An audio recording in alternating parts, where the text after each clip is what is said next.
John Bolton was then Donald Trump's national security.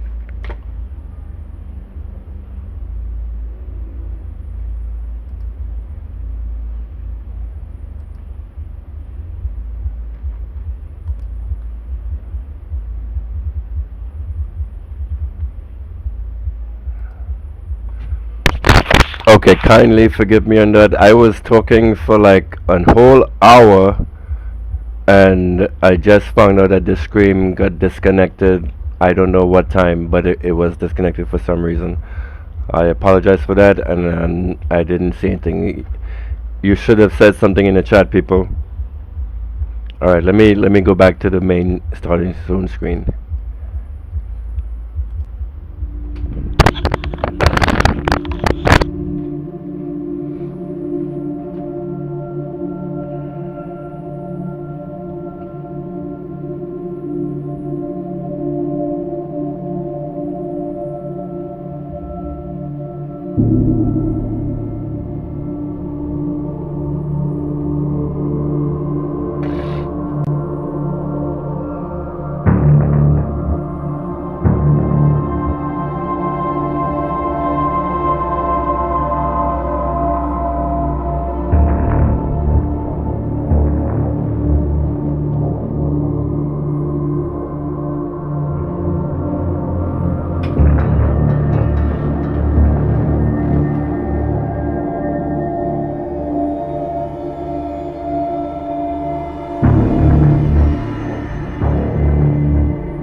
Okay, I don't know what happened just now. Some third-party content was playing and the stuff got disconnected. Let's see if I can check this again. Hang on 1 second.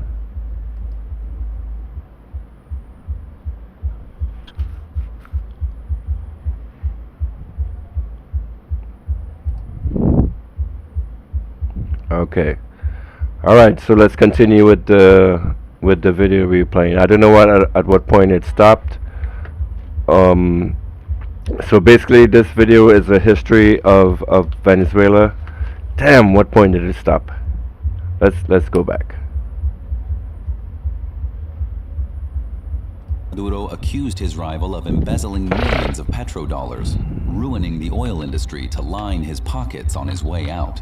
Siendo los corruptos de la época, bandidos, casi todos están prófugos de la justicia, como la rata inmunda de Rafael Ramírez, protegido por el imperio norteamericano, viviendo en un castillo, una mansión en Italia.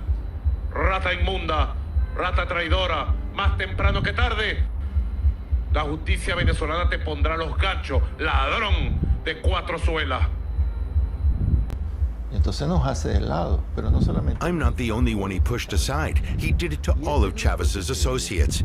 He put his friends from the Ministry of Foreign Affairs at the head of the country's institutions. It's terrible. He destroyed our country. He destroyed the dream we built together. Sueño que todos teníamos. On the 6th of December 2015, Venezuelans went to the polls to elect their members of parliament. For Nicolás Maduro, the vote didn't turn out as expected. Ese día, con irreverencia, con revire democrático. The president had lost his majority in parliament, something that hadn't happened since the revolution. Asamblea Nacional, prepárate, prepara las maletas, que te va a llegar tu hora.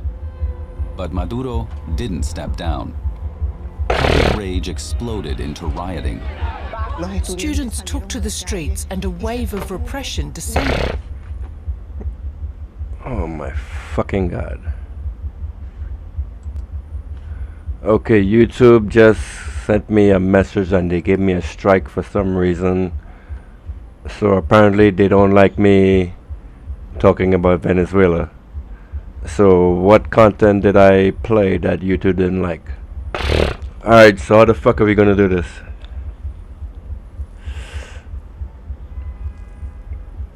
I wanted to share like a history of Venezuela before I got into the main topic. This is horrible. Alright, hang on one second.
This section is titled "The Peace President Strikes Again."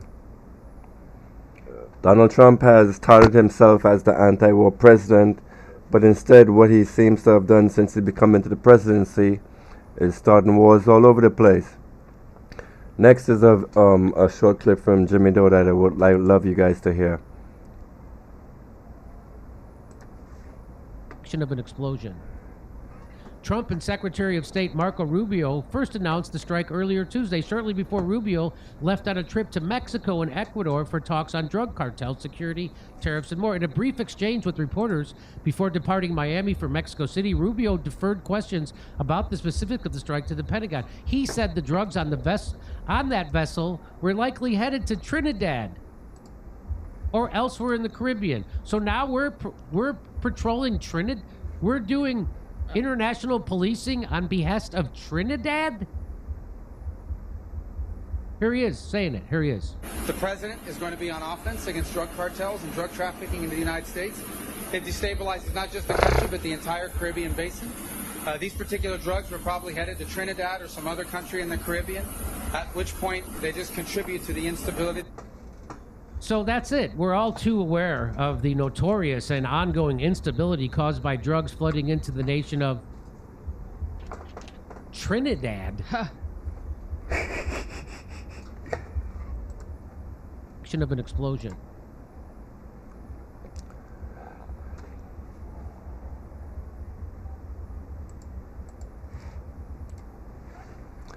The strike carried out by U.S. forces on a boat in the Caribbean Sea, which the White House says killed 11 drug trafficking traffickers, may have violated international human rights and maritime law, legal experts have told BBC Verify.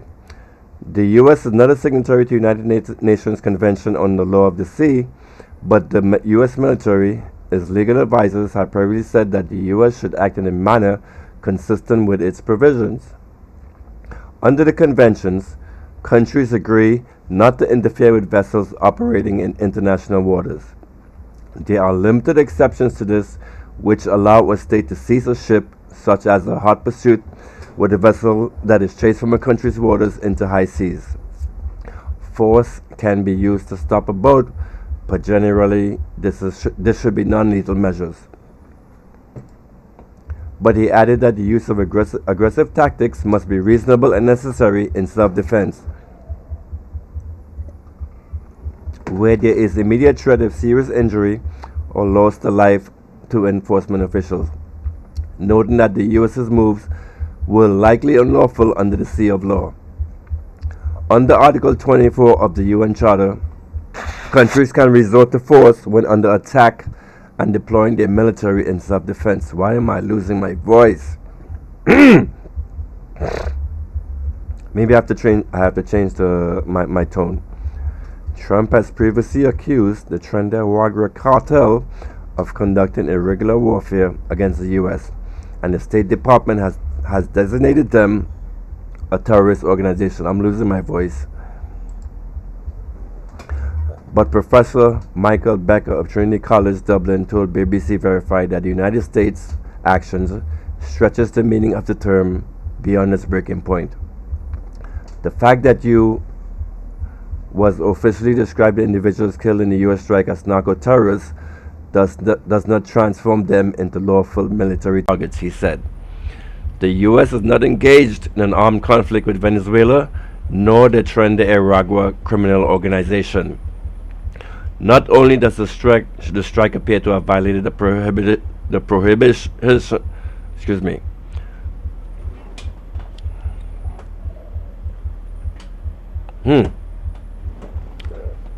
Not only does the strike appear to have violated a prohibition on the use of force, it also runs afoul of the right to life on the international human rights law. Professor Mofsat said that the use of force in this case could amount to an extrajudicial, arbitrary killing and a fundamental violation of human rights. Labeling everyone a terrorist does not make them a lawful target, and it enables states to sidestep international law, he said. Max Blumenthal. This alleged strike on what looks like a common fishing boat will begin a series of criminal deceptions and false flags aimed at destabilizing Venezuelan government. Hang on a second, let me take a drink of water because I'm losing my freaking voice.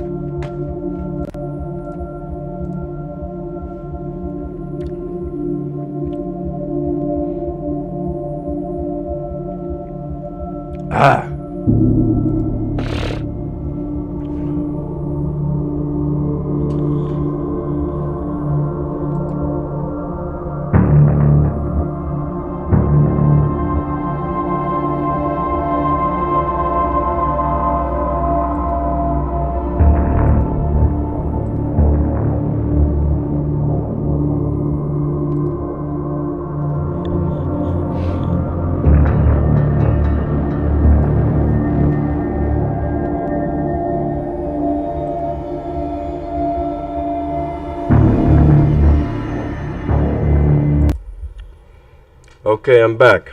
Hopefully this time I have my voice back. Alright.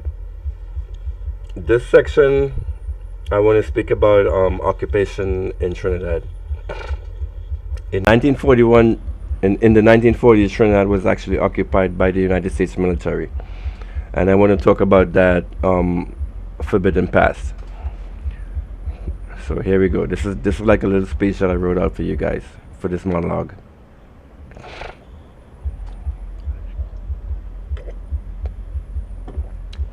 Good evening, and welcome to a forgotten chapter of history. This one takes us to the tropical shores of Trinidad and Tobago in the 1940s, when the United States set foot on this Caribbean nation's soil, not as conquerors in a traditional invasion, but as strategic allies in a world at war.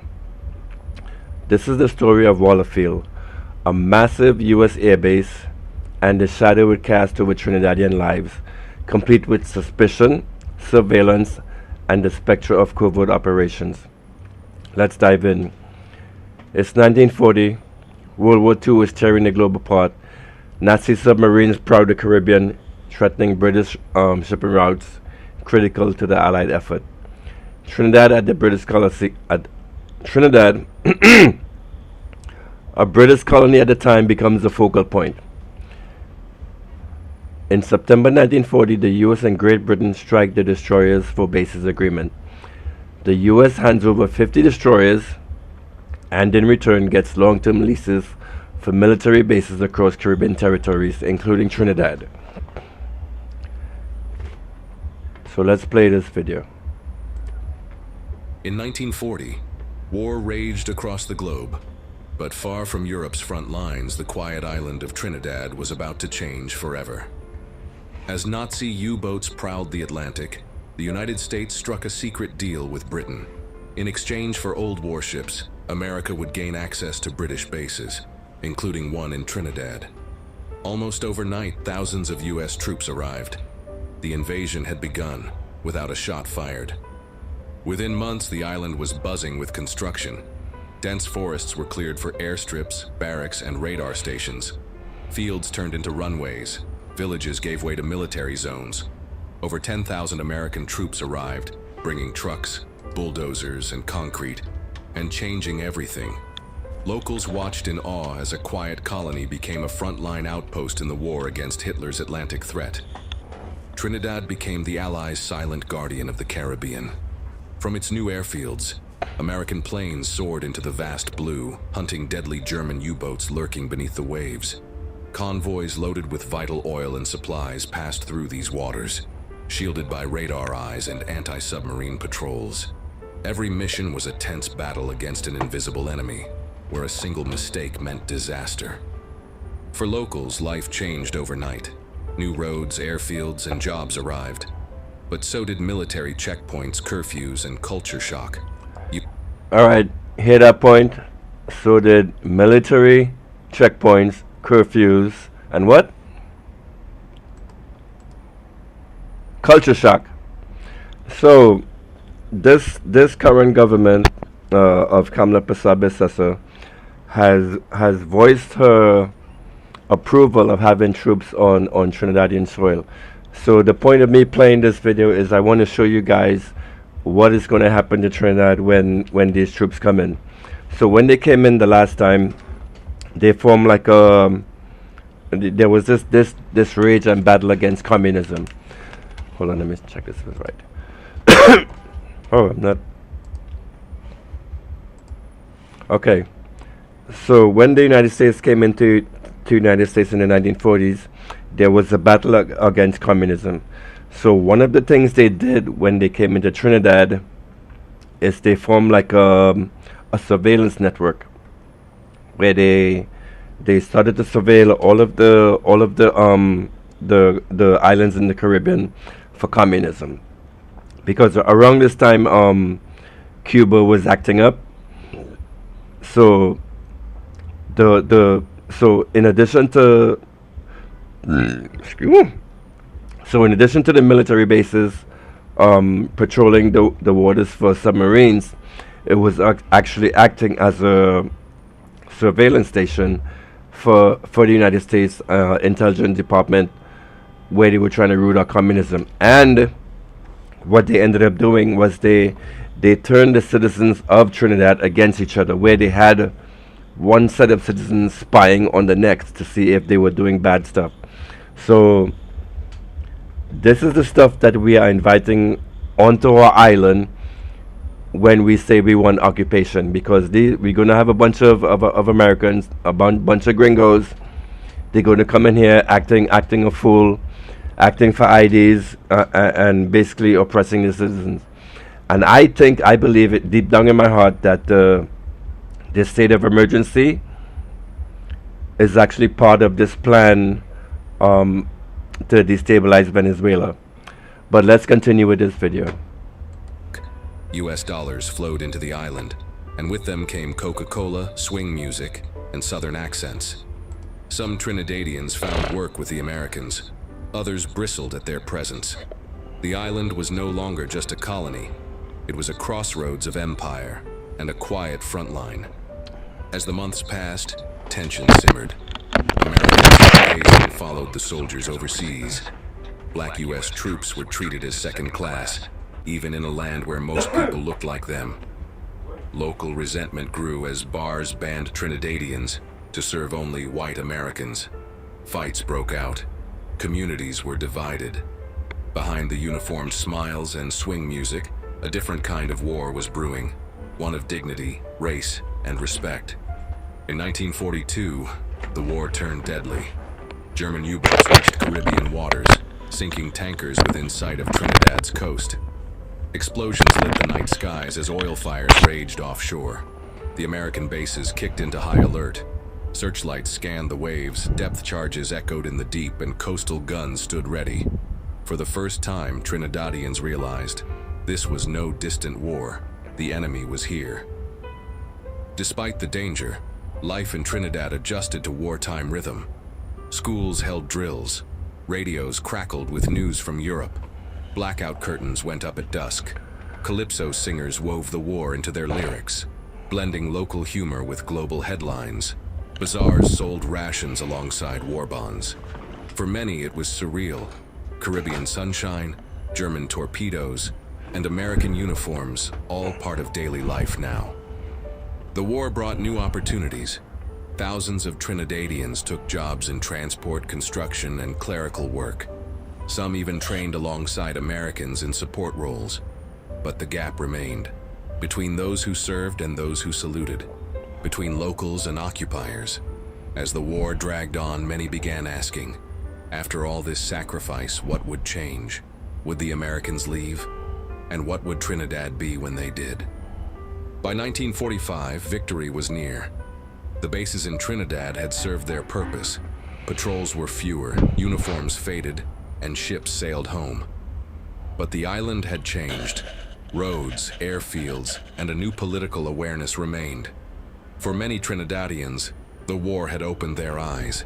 If they could build bases, fuel fleets, and defend the Caribbean, why not govern themselves? The Americans packed up and left, but the impact remained. Roads they carved still shaped cities. The memories of tension, opportunity, and resistance lingered in families.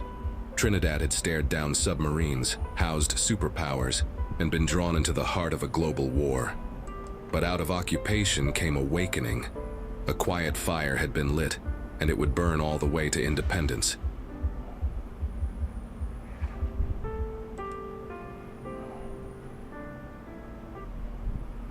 Okay. The US didn't just build airfields, they built intelligence networks. Covert operations took root, though details remain scarce, shrouded in secrecy typical of wartime. The FBI and later the CIA had a presence in the region, monitoring political groups, trade unions, and anyone deemed too radical. So you heard that statement I just made. The FBI and later the CIA had a presence in the region, monitoring political groups, trade unions, and anyone deemed too radical. So let's look at what's happening in Trinidad today. Trinidad has this state of emergency. They instituted this state of emergency a few months ago, right? And the reason for them giving this was, a couple members of the parliament are under threat. So because of that, because a few individuals are under threat from individuals that are in a confined system, the entire country must now lose all of their constitutional rights. So now Trinidadians are susceptible to arrest. So you can detain a Trini anywhere, anytime, for anything. Detain them for as long as you want. All of your emails are under surveillance. All of your text messages are under surveillance. All of your communications are under surveillance. And what I believe, don't sue me, what I believe that's been happening is, this whole state of emergency that's happening in Trinidad is a farce for this coming invasion in Venezuela. So in order for Trinidad to land troops on our soil, they will have to get an assessment of the population. Like, are we going to go for it or are we not going to go for it? So what has been happening right now with this state of emergency, I believe, is a grand data collection operation where all of, like, just like what's happening in America right now with the total person awareness program, where everything you do as American is put in the database. Something similar like this is happening in Trinidad. That is why they need to strip away your constitutional rights in order to get this done. So there we have this state of emergency for people under threat, but yet a couple days ago, some of the members that were under threat were seen at a cricket match enjoying themselves with no protection. So is this really real, you should ask yourself? And why are you, and I want you to think about the ramifications of this. If we were to be occupied, anything you say in against to the occupation force, you will be subjected to arrest. So while you might be while you the country is giving this impression that this is it's the fight crime, it's to protect our MPs, but then again, why do you have to suppress the entire country, to strip away the rights of the entire country to protect 4 or 5 individuals? And why are Trinidadians actually subjecting themselves to this nonsense? Okay. Let me clear my throat. Okay, let me continue with this speech. The FBI and later the CIA had a presence in the region, monitoring political groups, trade unions, and anyone deemed too radical. Were there Soviet agents in Trinidad? Yes, there were. Probably not, but the US wasn't taking chances. They established surveillance systems, tapped local informants, and kept tabs on labor leaders and activists, fearing any hint of red influence that could disrupt their strategic foothold. This wasn't unique to Trinidad. Similar operations unfolded across Latin America and the Caribbean, from Guatemala to Cuba, as the US honed its playbook for countering communism. For Trinidadians, this meant living under a microscope. A worker organizing a strike might be flagged as a potential subversive. A community leader speaking out against colonial rule could be mistaken for a communist sympathizer. Why am I losing my voice? This is horrible. I can't speak.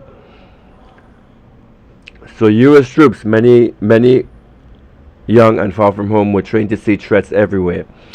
Their questions weren't always polite, and their gaze carried the weight of a superpower flexing its muscle in a region it saw as its backyard, thanks to the Monroe Doctrine's long shadow, which is another thing that I would like to speak about, this Monroe Doctrine. The Monroe Doctrine is a policy by the United States where they deem the Caribbean and the West Indies to be their backyard. So they can do anything, and they have supreme control over over this region. And one of the beautiful things about Venezuela is showing the world that this no longer applies. The United States is no longer a hegemony. We now live in a multipolar world where there are forces that are actually greater than the United States, and it's time to come together as a planet and cooperate instead of having these useless wars all the time. Alright, let me go drink some water or some honey and come right back. I'm still getting this. This is my first time doing this, so you can see, like, I'm trying the transitions and everything. So hopefully in time I'll get a little more fluid with this. Let me go drink some water. Hang on a sec.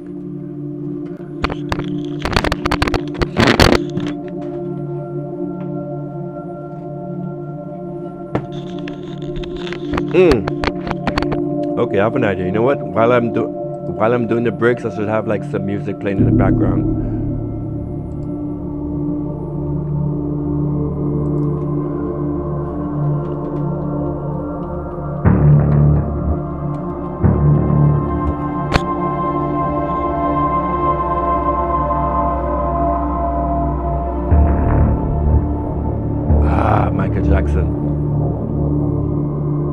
What was the name of that song that Michael? No, I can't play that on YouTube now. I'll get blocked. Son of a bitch. So YouTube actually blocked the stream a couple minutes ago because it said I was playing third-party content. I'm not exactly sure what third-party content they were pissed off about. So let's type in royalties-free music.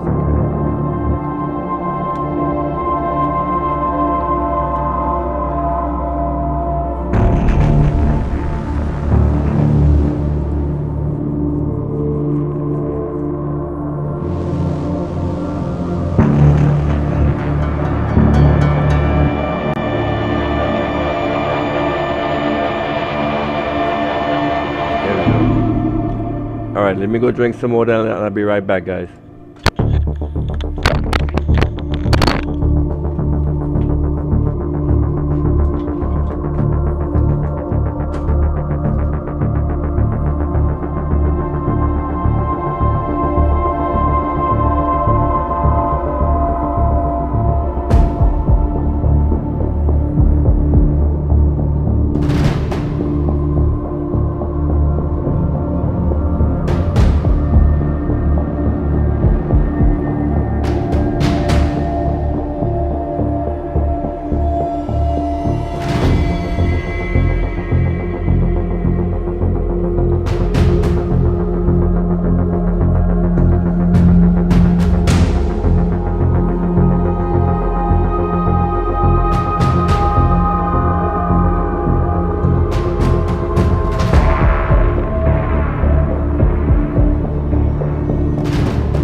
Okay, Trinidad and Tobago. Yeah, I have my voice back now. It's time to end the state of emergency in Trinidad and Tobago. We should not be accepting the stripping of our rights. This state of emergency is fake. It was meant to strip away the constitutional rights of Trinidadian citizens in preparation to land U.S. troops on our soil. This is my opinion.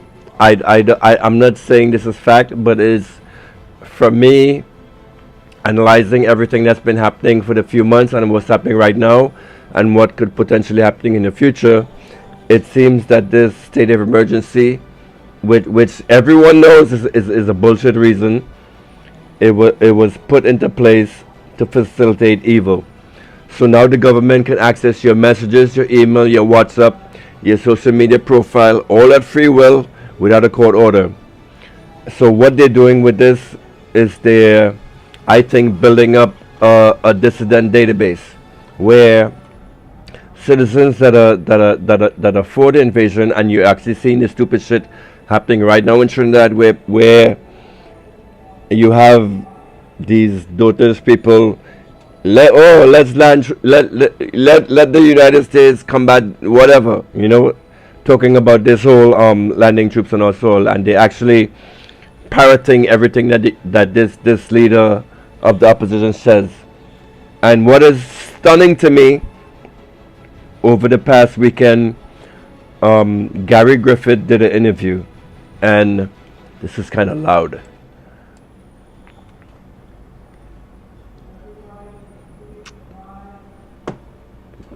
So this man, Gary Griffith, did an interview yesterday,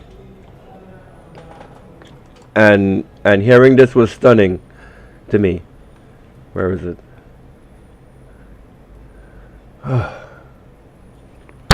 Oh, first, before I play Gary, let me do this. One thing I have to learn for future streams is I shouldn't let you guys actually see these slides that are happening on the side. So what I want to somehow streamline is, like, maybe I can do like a be right back transition like this, mess with the slides, and then come back when it's live.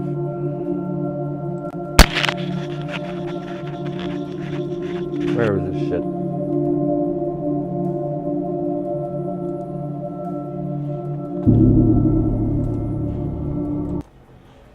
Alright, so this is a video that Miss Arima sent to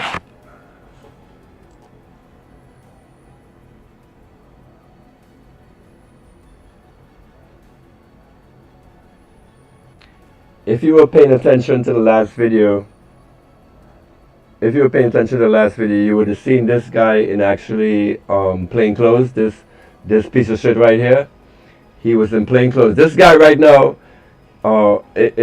when he was in Venezuela, he was the head of the intelligence services in the country. Now he's a super at a building in Miami.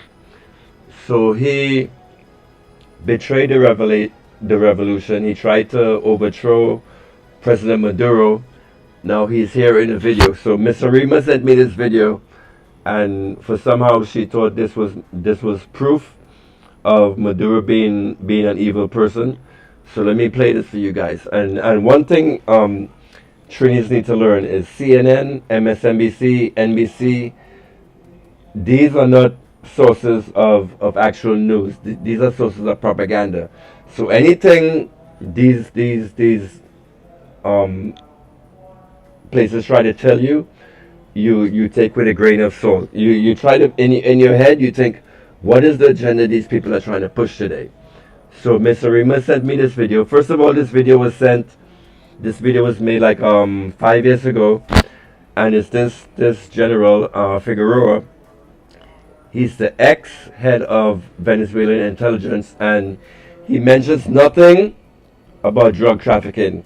The only thing he mentions in this video that he does for PBS NewsHour is he talks about the torture and the mistreatment of Venezuelans that may have happened. So he betrayed the Venezuelan people. He betrayed the entire revolution, and now he's in the hands of America talking this shit.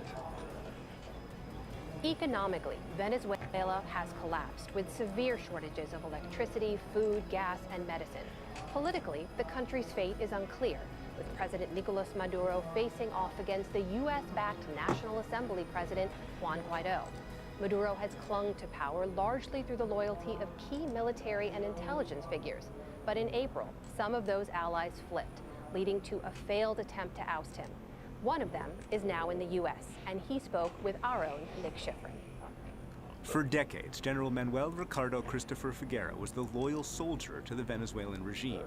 And last year, he became the feared intelligence chief whose agents punished the regime's opponents. But he says he saw the shortages of food, patients protesting and dying from a shortage of medicine, and children playing in the dark because of a shortage of power. And now he blames the country's ills on the corruption of President Nicolas Maduro and his family. Having worked firsthand with Nicolas Maduro, after telling him about all the corruption that I saw, I realized So pay attention to this guy. Notice too much desire for power. Nicolas Maduro. Pay attention to this piece of shit, this disgusting traitor. He's in the United States. mind you. He's not in Venezuela. He's not. He's in no place where this costume that he's wearing has any significance. So this PBS actually showing this man. He's a super of a building right now, right? That's what he's been reduced to. So why do they have this man in his costume parading on TV to try to portray something to you? So when you see stuff like this, you should wake up and say, what is the message that these people are trying to tell me? Personal assistant who has several companies that contract with the state. It seems that the family of Nicolas Maduro was benefiting economically from their power and taking money away from the government. They use the platform of the state. They use the central bank of Venezuela to pull gold out of the country. I've called the system of government a criminal enterprise. Why? Because all contribute to corruption. They are all. Hey Altia, I've also apologized. thank you for joining. I was part of that regime, but once I All right, all of y'all, the two of you that's viewing, thank you for coming in. Like and subscribe. The two of you should become 4, then 4 should become 8, and 8 should become 16. 16 should become 32, and 32 should become 64. 64 should become 128. 128 should become... All right, my maths don't go that good. So everybody like and share. Let's spread the news. All right, we got 3 viewers. So 3 should become 6. 6 should become 12. 12 should become 24. 24 should become 48. Let's share this shit. Share it all around. Let this shit grow. I'm drinking Pepsi and Henny, so I'm a little drunk right now. So if I start acting crazy, please forgive me, people. realized the mess of the entire tragedy for the people of Venezuela, I decided to step forward and oppose this criminal enterprise. Do you feel like you did enough to resist initially? I was part of a structure that is not in favor of the interests of the people, and I could have done more. He did more on April the 30th when Fuck this guy. The plan Juan Guaido. 2 senior officials to flip: Supreme Court Justice Michaela Moreno and Defense Minister Vladimir Padrino Lopez. Why do you think it failed? The excessive ambitions of Michael Moreno. He wanted to be president, but that was not in the plan. What was proposed was to Hi, Sedena. and appoint a new National Electoral Council, call elections, and try to reorganize the state and free state institutions. Today, Figueroa is in the U.S. He asked us not to disclose the exact location for fear of regime retribution. He is a super in a building in Venezuela.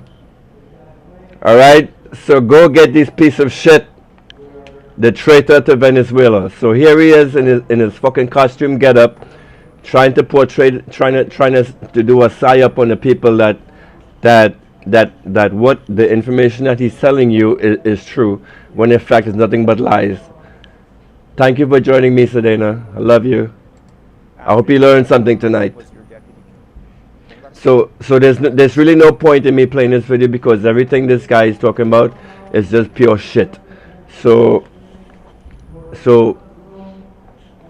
the lesson for tonight is that MSNBC, CNN, PBS, all of these Western news sources are not your friends. So any news information, especially now, especially with this Venezuelan invasion pending, we should be very critical of the news that we receive. Let's see if I can set up the next slide for you. Investigations. Surely they discovered that he had sensitive information and made it seem he broke into a motel and shot himself. That was a simulated suicide. Do you think that he was killed in order to send you a message? Not only just me. It sent a message to me and all who dare to go against Nicolas Maduro's criminal enterprise. But Figueroa admits he facilitated that enterprise. The UN recently detailed thousands of government human rights violations, such as torture and kidnapping, including by the intelligence institution he led, the Sabine. So this guy, he did this interview, and Miss Arima sent this to me, showing that... What's that, Sedena? Anyway, so Miss Arima sent this. The last time I did a live 2 weeks ago, I was talking about this situation. Miss Arima sent this video, and as proof that this guy is an insider for Venezuela, and he is revealing the inside operations of what happened. But the first video I showed you, I don't know if you, I'm not sure at what point the stream was cut, where I did like the history of Venezuela. This piece of shit right here, this intelligence officer, he was part of the coup that tried to overthrow Venezuela in 2019. And him, the Attorney General, and all the rest was chased out. So right around that time, you may realize in Trinidad, that's when we started having this migrant problem.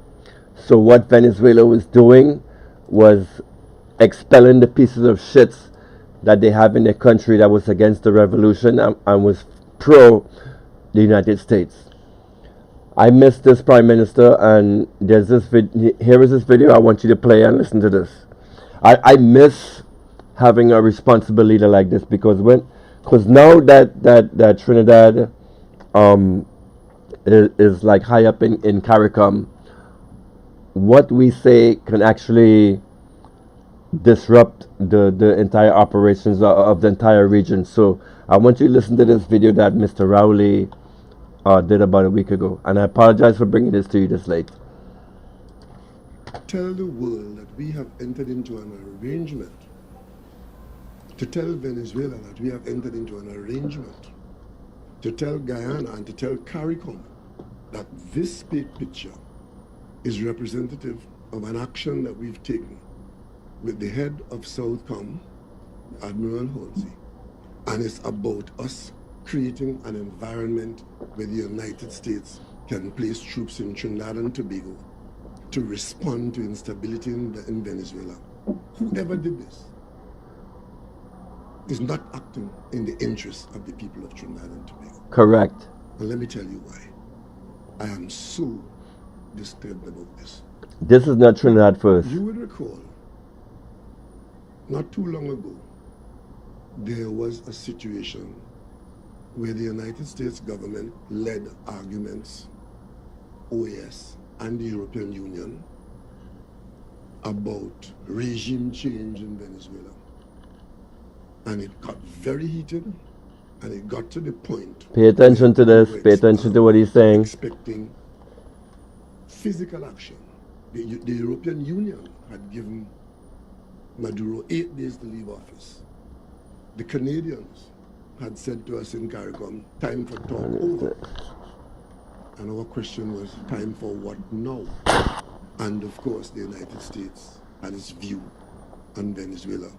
And the details, you carried it in your media, you know all about it. How did Trinidad and Tobago react to that situation? Trinidad and Tobago, as a leader in CARICOM, on that matter, took a leadership role to preserve the Caribbean as a zone of peace. And we want to see what's behind here. Here's magic. To New York, the Prime Minister of Barbados and myself, we went to the office of the Secretary General of the United Nations to take a different position on the Venezuelan issue. We didn't stop there. We, again, Trinidad and Tobago, and this time the larger CARICOM, we went to Uruguay and took part in generating the Montevideo Accord, which was meant to prevent any instance of the breach of the peace in the Caribbean, supported by Mexico and Norway. All along, Trinidad and Tobago had a leadership role in that matter. And every stage of the game, you all in the media knew what your country's position was, you knew what the dangers were, you knew what we were fighting off, you knew what the successes were and what the failures were. I made my first visit to the UN General Assembly and spoke of Trinidad and Tobago's position on this matter. So the media in Trinidad and Tobago, you know our position. Why then would you convert that firm stand of your country to create a situation? What has changed? To cause Trinidad and Tobago to be a platform for foreign troops on its territory. responsible for the situation. When in fact, only days ago, the Trinidad and Tobago minister in the office of the Prime Minister was in Caracas, talking to the Venezuelan leadership, as we talk to them all the time, and the Americans and others, because I was in the talking to the Americans, and CARICOM, as a unit, we cover and protect ourselves by standing on the defense of CARICOM, Caribbean zone of peace, and we are not supporting anybody's military excursion. Don't you guys miss What that? exactly happened in Trinidad and Tobago in the last 48 hours? This picture has nothing to do with the Venezuelan issue. This has everything to do with the relationship between Trinidad and Tobago and the United States, which is a very good one. And of course, the conversations that we had, if you listen, and in fact, the very paper that carries the story, carries the details of what was said by Admiral Halsey about the issues that brought him here and the issues that were discussed and the commitment to cooperate with Trinidad and Tobago on matters, not the least of which is national security. That's what it's about. The local press cannot pretend not to know that our security agencies rely very heavily on the cooperation that they have with the United States. Many instances, the actions that we take here, or actions that are taken in our interest outside the border in the region, has to do with information or physical assets of foreign countries, not the least of which is the United States, helping us to protect ourselves because we don't have the ability to have as many assets out there or to have Did you hear what this man just said about information? Let me play it again. which is the United States, helping us to protect ourselves because we don't have the ability to have as many assets out there or to have the intelligence as to who is going to harm us. And you read in the story what Admiral Halsey has said, as far as to talk about criminal elements coming from South America and threatening us now. I mentioned that from this podium recently. You would have seen during the COVID period, when the rest of the nation didn't have vaccines, among the first vaccines we got were some that came from a United States military agency to our defense force because of the relationship between them. In the last few years, the United States has put over $9 million US in grants into the security services of Trinidad and Tobago. We have an ongoing relationship of training and sharing of information with the United States. And none of this is secret. None of it is secret. It's all. It's Hennessy, Sardinia. I was actually, you know what, the problem. Hold on, let me transfer this. Okay, Sardinia. What's in the glass is actually Hennessy, and I'm drinking it. So I'm actually half drunk right now as I'm talking to you guys. I needed this for the confidence boost because, as you might know, I was with the Workers' Right platform, and I was pushing them to start this series like 2 weeks ago. So all of these, like, check this out. Shit, fuck, I'm snitching now. The relationship. So all of these slides that I have here, I've been building up for the past 2 weeks. Look at all this data that's compiled. Like all of this stuff, I was supposed to be making jokes about this guy here. All of this shit I started like 2 or 3 weeks ago when Pam Bondi first made this first announcement. And so I was with Renaissance, like, Renaissance, let me go live, let me inform the people about this shit. And he just wasn't there. So no on the bush tea, Sardinia, I'm with my Hennessy. So as you can see now, I'm speaking more clearly and a little more freely. So I'm loving this shit. Hold on, let's get back to Rowley, what he was saying. So in the future, I wanna in any future videos that I do, I wanna like maybe have this slide like off screen or some shit, like take it off the screen, and just play the slides on one screen. Hold on.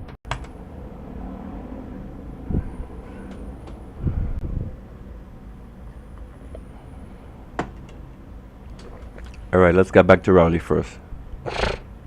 And Gary Griffith, this Gary Griffith slide may shock a few of you guys at the shit that is coming out of his mouth. But anyway, let's finish up on Rowley.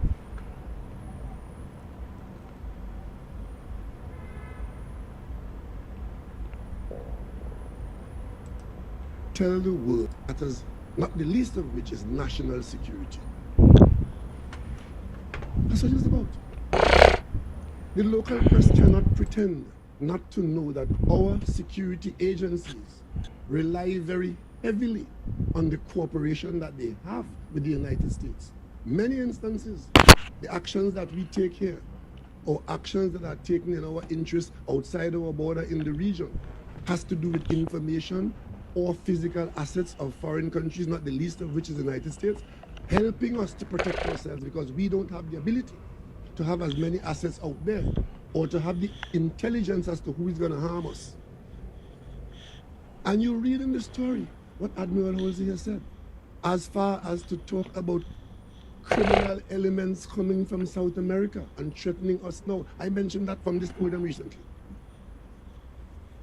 You would have seen during the COVID period, when the rest of the nation didn't have vaccines, among the first vaccines we got were some that came from a United States military agency to our defense force because of the relationship. That's not a good thing, Rowley. In the last few years, the United All States them vaccines.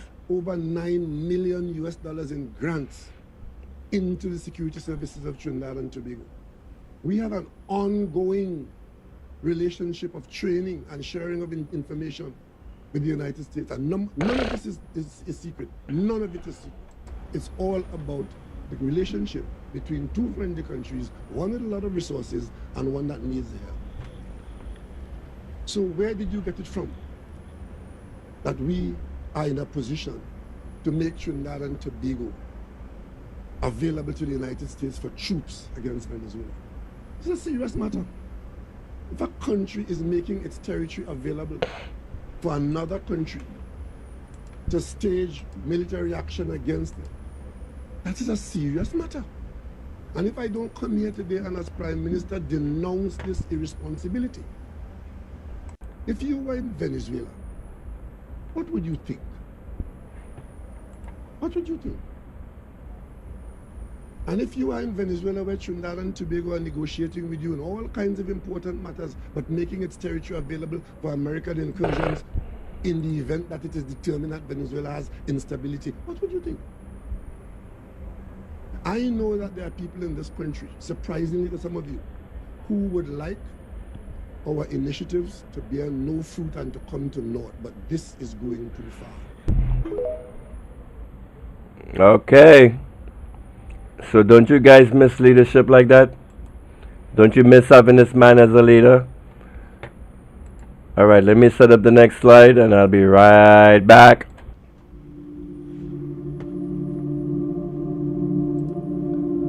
I should probably have some music as this is playing.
Are you ready for this?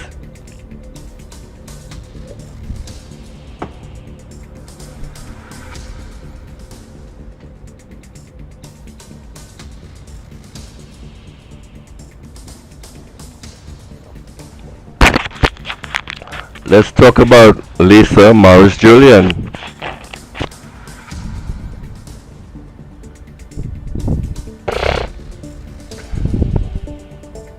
Alright, hang on. Let me get some more alcohol.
against the US and say, excuse me, what the fuck?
Sister, colleague, mentor.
sister, colleague, mentor.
Good God. Alright, well, I'll fix that next time. Okay, this part of the stream is a little difficult for me because Lisa Morris Julian was well loved, and oh, what is that?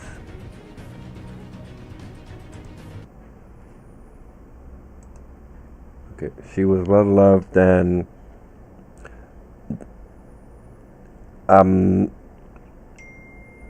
the government says that they don't want to reveal information about her death in consideration of her family. So I have to take that in consideration to what I have to say next. So Lisa Morris Julian, the then Davide O'Meara Member of Parliament and Minister in the Ministry of Education, her daughter Sian Julian, 25, and son Josiah Julian, 6, lost their lives in a fire which also destroyed the family's home on Farfan Street, Arima, on December 16, 2024.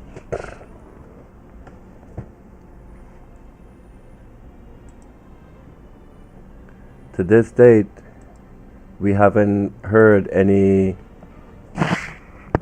information regarding like her death. So this is gonna like stir conspiracy theories, and it even seems the theory that I have in my mind that I'm trying to present to you more pertinent. So let's go to the next slide.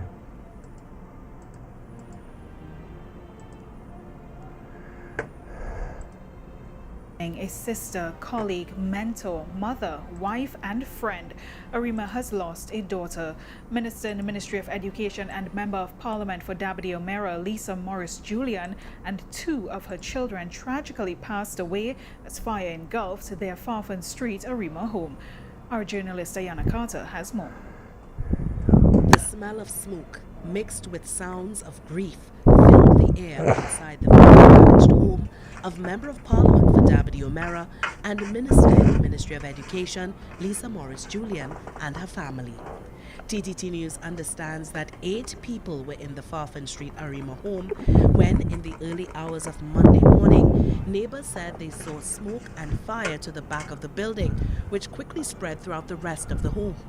Trinidad and Tobago Fire Service was contacted while neighbors tried to douse the flames. It was discovered that the MP, her 6-year-old son Josiah Morris Julian, and 25-year-old daughter Zion Morris Julian were trapped in the house where they eventually died. Husband Daniel Julian and other relatives were transported to the Arima Hospital for treatment.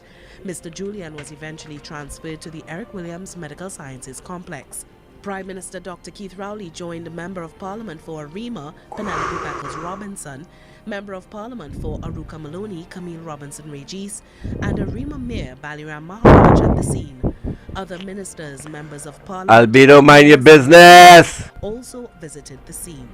Minister in the Albedo, mind your business! Communications, Simon de Nobrega, Pay attention to the video. Colleague, Lisa Morris Julian, was family.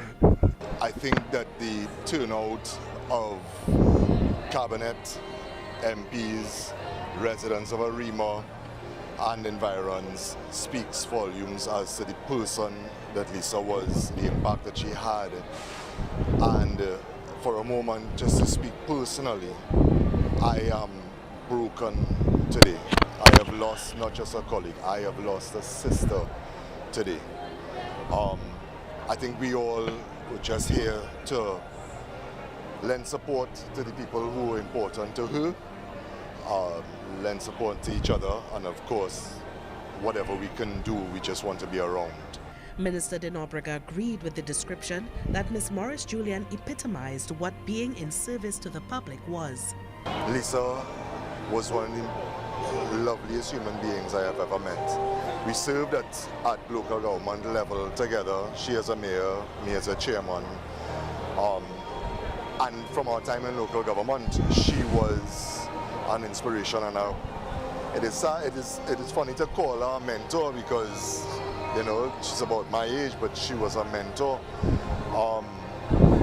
Absolutely beloved, so it obviously will be a great loss for us as a party, as a team. It's a massive gap that is opened, and I don't think there are words that you could come up with, that I could come up with, to express exactly how profound that loss is. When approached by members of the media, Commissioner of Police Erla Harewood Christopher was cautious in commenting on the prospect of arson in this tragedy. Investigations are continuing. She assured that this case will be given the appropriate priority status. Mrs. Morris Julian was first elected to the House of Representatives in August 2020 and appointed Minister in the Ministry of Education. Ayana Carter, TTT News. Lisa Morris Julian often boasted about being an Arimian and claimed her indigenous roots proudly. She was the eldest of 7 children and attended the Arima Girls. So,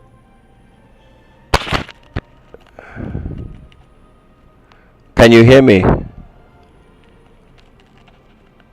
Oh shit. So you should have told me that the volume was bad at the beginning, man.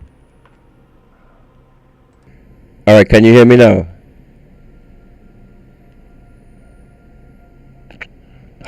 Can you hear me?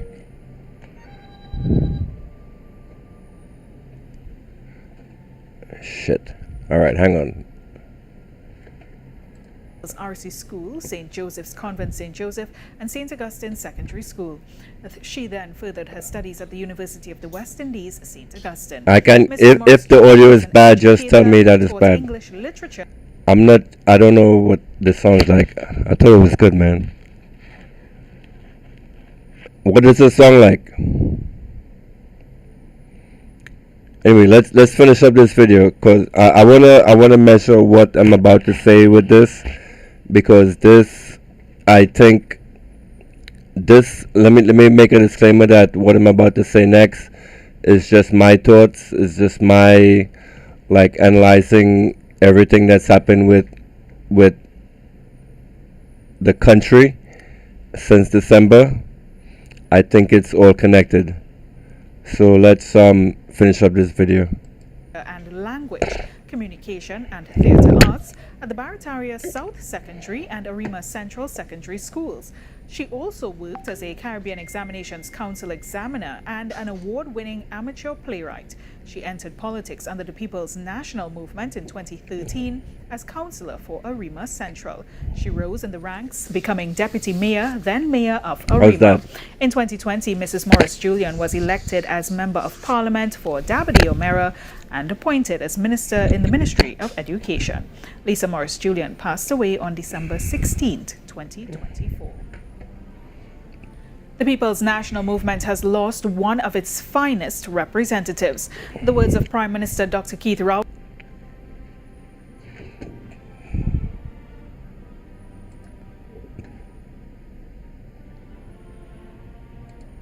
Thank you. Listen, you want to hear the truth, the real truth? Not the polished, sanitized version they're feeding us through the papers and the evening news. Let's talk about Lisa Morris Julian, Minister in the Ministry of Education, a woman who was a force, a rising star in Trinidad and Tobago's political sky. She wasn't just a politician, she was a game changer. A beacon for the PNM. And let me tell you something, mark my words. She was on a collision course with Kamala Persad-Bissessar. Head to head, Lisa would have wiped the floor in the next election. Prime Minister material, no question. The polls didn't say it outright, but the streets knew it. Arima loved her. The nation was starting to. And then poof! December 16, 2024. A fire rips through her home on Falcon Street, Arima. Gone. Her daughter, Zion, 25. Her little boy, Josiah, just 6 years old. The whole house reduced to ashes. Coincidence? Let's pull back the curtain and let's look at what's really going on here. They're calling this a tragedy, an accident, a freak fire. But let's get real. Fires don't just happen just like that. Not when someone like Lisa is involved. This woman was a threat, not just to the opposition, but to bigger players. Shadowy forces that don't play by the rules of elections or democracy.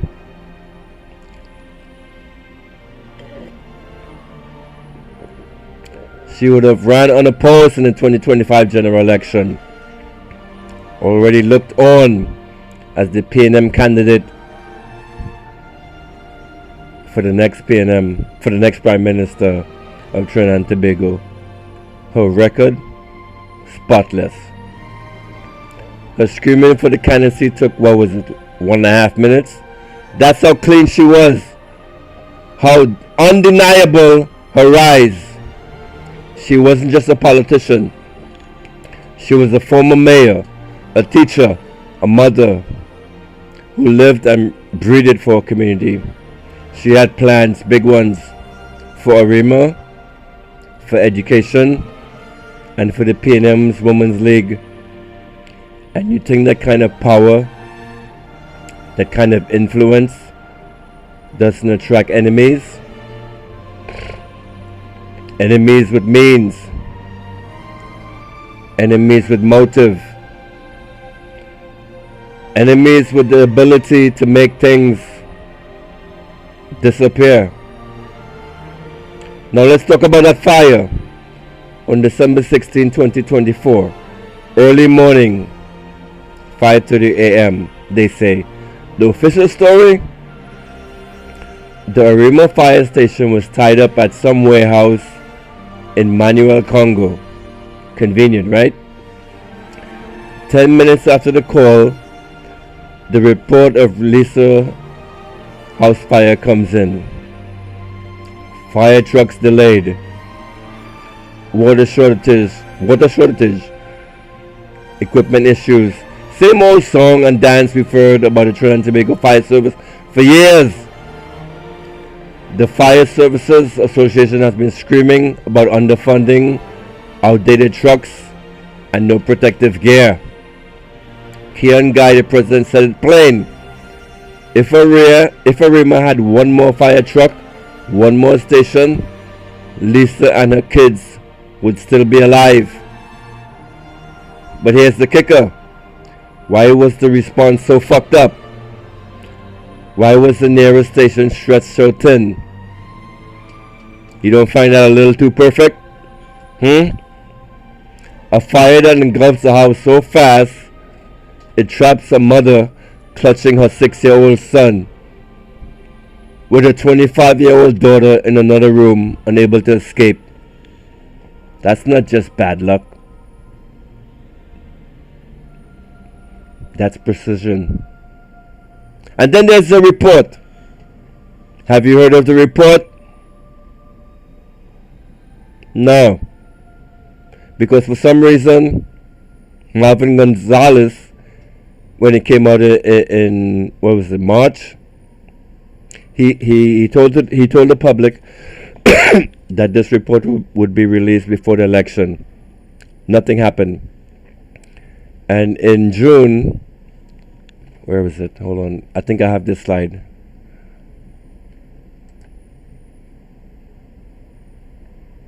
What's this? A sister, colleague, mentor, mother, wife, and friend, Arima has lost a daughter. Minister in the Ministry of Education. Yep. Okay. So on March 19, 2025, the report on the tragic fire that took the lives of former Member of Parliament for Dabadie-O'Meara, Lisa Morris Julian, and 2 of our children is occupying the attention of the new Minister of National Security, Marvin Gonzalez. He promised to release the report before the election. That has not happened. Why?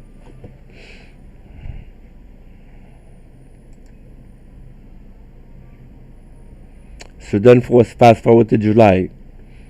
Minister of Homeland Security Roger Alexander has confirmed that the long-awaited report into the tragic death of Member of Parliament Lisa Morris Julian and 2 of her children has been received and been reviewed by the government. However, Alexander said in a decision was made not to release the findings at this time. Why is that, Trinidad and Tobago? In a head-to-head battle between Lisa Morris Julian and Kamla Persad-Bissessar, Lisa Morris Julian would have become the Prime Minister of Trinidad and Tobago. Why was she killed? Why is the current National Security Minister, Roger Alexander, hiding the report on the fire, what caused the death of Lisa Morris Julian? So the question that we should be asked, was this set intentionally? Were there accelerants involved? Why is the Trinidad and Tobago Fire Service clamoring to the public that we are not at fault, that this was not our fault? Please release this report. Why is this report out in public? So, in my series, oh man, I fucked up the slides. Hang on a sec.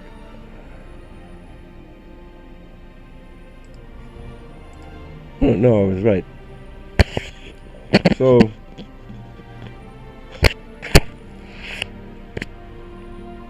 the big question is, was Lisa Morris Julian killed, taking out of the equation so Kamala Prasad Besessa could rise so she can facilitate everything that we see happening right now in the country, everything that's happening with this, and what's more important, the Venezuelan invasion. I want you to ask yourself, how is it the UNC was broke before the election? All of a sudden, they were flooded with millions and millions of dollars into the campaign right at the end of the election, that somehow went to mess up the brains of the Trinidad and Tobago with this.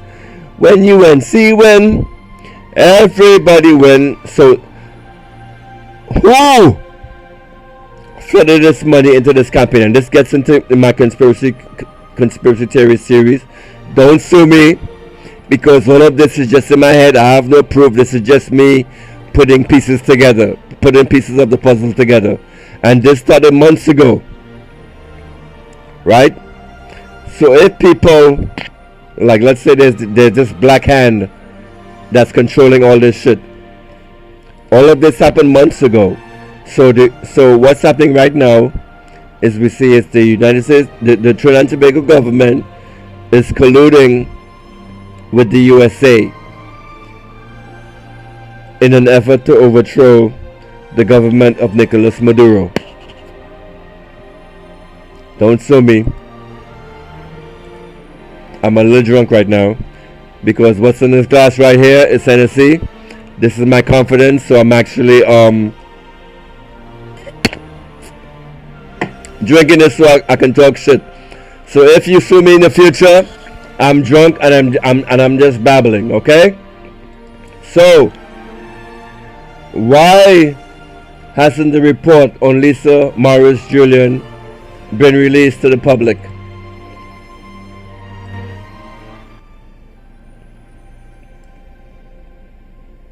If the audio was too loud on that, please let me know. Okay, let's continue. Done by January 2025, handed over to Hines and the National Security Council, then what? Silence. Marvin Gonzalez before the election said he'd push to get it public. Nothing. Roger Alexander takes over as Minister of National Security in June. Crickets. Here we are, September 2025, and the people of Trinidad and Tobago still don't know what caused that fire. No official report released. No answers, just vague promises and a family left grieving. Why the delay? Why the secrecy? And this excuse that they're hiding report because of concerns of the family. How stupid do you have to be to believe a response like that? If you was a family member of Lisa Morris Julian, wouldn't you want to know what caused the death of what could have potentially been the next Prime Minister of Trinidad and Tobago? So I want you guys to start thinking about this. I'm a conspiracy theorist. I like to think about crazy shit. So this happened in December. Somehow a mysterious fire took out the next candidate that could have been the next Prime Minister of Trinidad and Tobago. Hold on 1 second.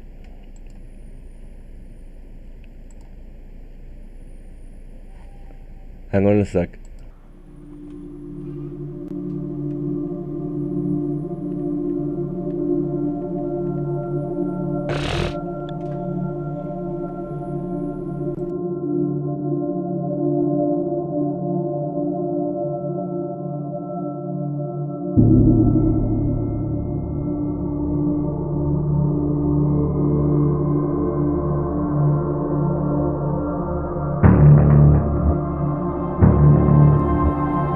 drinking Henny and I'm doing this scream. Let me take a piss. I'll be right back. Hold on, let me put some music on for you guys to entertain you.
The report stems from a tragic incident on December 16, 2024, when Maurice Julian, the then MP for Dabadie O'Meara and Minister in the Ministry of Education, and two of her children, 25-year-old daughter Zion and 6-year-old Josiah, died in a fire at their home on Falkland Street, Arima.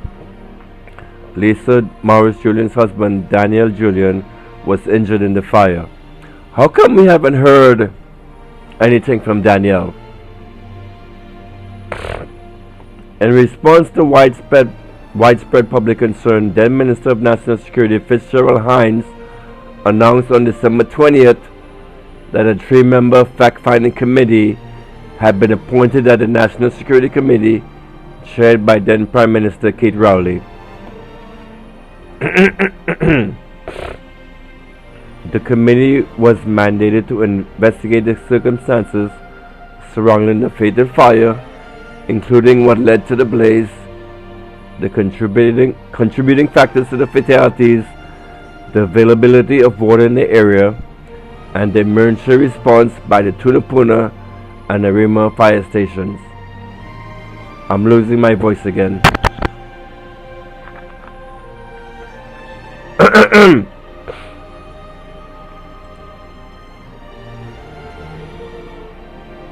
Let's go to the next slide.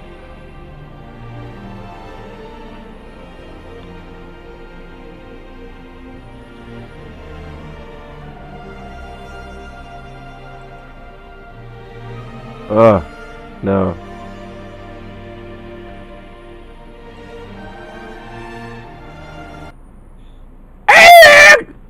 So let's get away from that somber tone, and the next slide was actually about this piece of shit. Emil Elias has appealed to Prime Minister Kamla Persad-Bissessar to raise the US dollar exchange rate from $6.80 to $9. I don't want to say I told you so right now, but I want to go back to focus on Lisa Morris Julian. We'll get to that in a little while. I consumed a whole fucking bottle of alcohol, and I'm drunk as shit right now. And let's see if I can get through talking to you guys and getting through the stream without any factual errors. Let's see how good I am.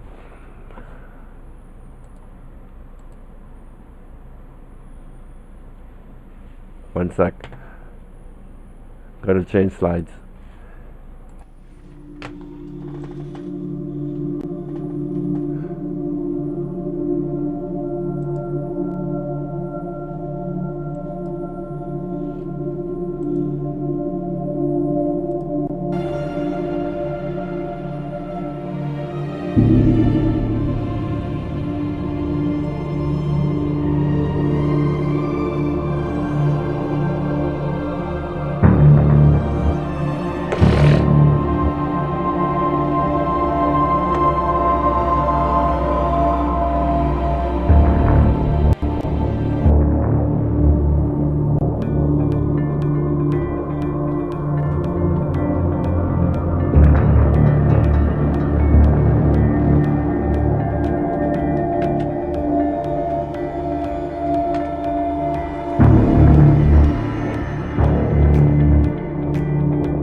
Testing, testing, 1, 2, 3, testing. Can you hear me? So my computer started to act up. It's freezing up on me now.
Okay, guys, I'm back for the past 5 minutes. Alright, let me turn this music down.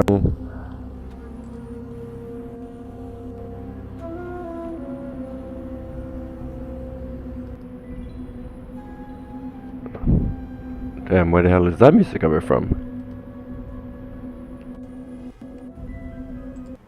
Okay, I'm back. So for the past 10 minutes my computer's been freezing up, so I'm guessing that's a sign for me to get the fuck out of here. So this has made my first live stream. I drank an entire bottle of Hennessy as I'm streaming with you guys, and I'm still coherent. So all of you that tuned in, thank you very much for viewing. I love you, and I'm going to get better at this. So tune in for the next stream. Thank you for showing up.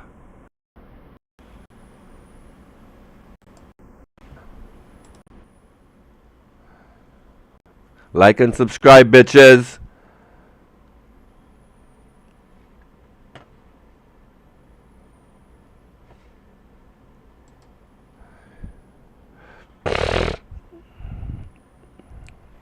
I shouldn't be snorting on air.